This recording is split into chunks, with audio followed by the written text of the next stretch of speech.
Hi everyone, my name is Comino and I'm currently an intern at the Vegetarian Resource Group. And today I just wanted to talk to you all a little bit about my experience of eating a vegan diet as a low-income teenager. Now, there is a misconception that eating vegan can cost a lot of money, but I want to assure you that eating vegan does not have to be expensive.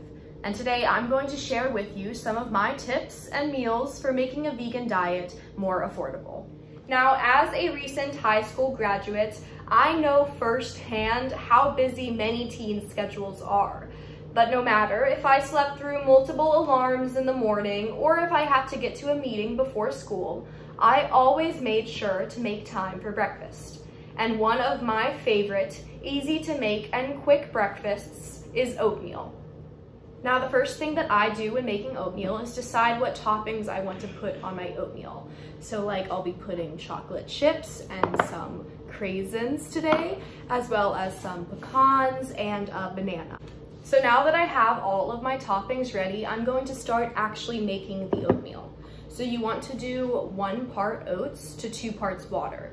So I'm going to do half a cup of oats and then 1 cup of water. Now what I like to do is I'm gonna add a little sweetener to it as I make it. So I'm gonna add some maple syrup and then some vanilla, which I'm going to add as well.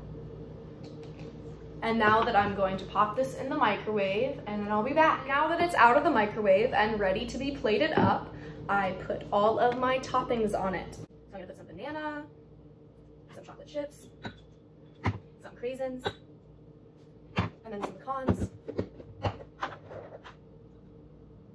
And what I like to do, just to add a little bit of protein and some more flavor, is to take some peanut butter, and I just heated it up. That's my tip for getting a nice drizzle, and then just drizzle some on top.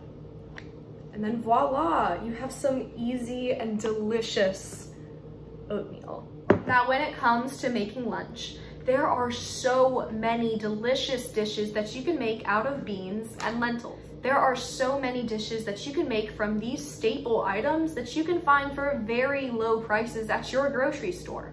If you want to have dehydrated lentils or beans, which usually are at a lower cost, then just look in your bulk section or in the dry food section and you can find these dehydrated products that have the same nutrients and delicious flavors as their canned or fresh counterparts. But to be honest, canned beans are at a great price as well. One of my favorite things to make out of beans is hummus, which is so easy to make and you don't have to buy it in stores. Just take a can of chickpeas, the juice of a lemon, a few cloves of garlic, some oil, and some tahini, pulse it in a food processor, and then you have a delicious dip that you can add to any sandwich, wrap, salad, or even just use with vegetables as a dip. Really, the possibilities are endless when it comes to beans and lentils. Now, when it comes to making dinner, I am not one for cooking up elaborate or extravagant dishes. 1-pan roast vegetable combination dinners have become my savior on nights where I just don't really feel like putting an effort into what I'm cooking. And with these types of meals, there are some very easy ways to cut costs. Just check out the frozen aisle of your grocery store. And you know, those vegetables that you would normally buy fresh, you can find for much lower prices when it comes to buying them frozen. And once all the vegetables are all cooked up together, you're not going to be able to tell if you bought it fresh or frozen. You can just add a grain like rice or quinoa and a protein source like tofu or beans, and you have a great, balanced, and easy meal. Now finally, I'm going to show you one of my favorite easy and cheap dessert recipes. So for today, we are going to make a mixed berry microwaved cobbler. Now the first thing we're going to do is we are going to make a streusel topping for our cobbler. So you're just going to take 2 tablespoons of flour and put it into a bowl. Then take 1 tablespoon of sugar. I'm using brown sugar.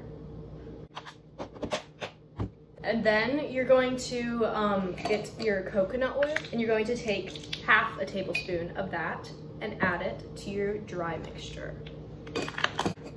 Then you are just going to take your fingers or a fork and just crumble it all up until it makes this sort of little crumble. Now let's move on to making the actual fruit part of the cobbler. So you're going to take 1 cup of frozen fruit, a splash of vanilla, and then just a squeeze of lemon juice. And then it's ready to be popped into the microwave. So after you have let your fruit microwave for about 30 seconds, you can add on your crumble topping. Once you have that all nice and on the top of the crumble, put it back in the microwave for 30 more seconds, up to a minute, and then you're ready to go. Now that I've pulled it out of the microwave, it's perfectly ready to eat and so delicious. I hope I have made you realize that being vegan can be a lot more cost-effective than you think. And with a few of my tips, I hope you find that eating vegan can be fun, delicious, and cheap. With some minimal planning, price scanning, and creative cooking, you will find that eating vegan can be just as cost-effective as eating animal products, and just as delicious.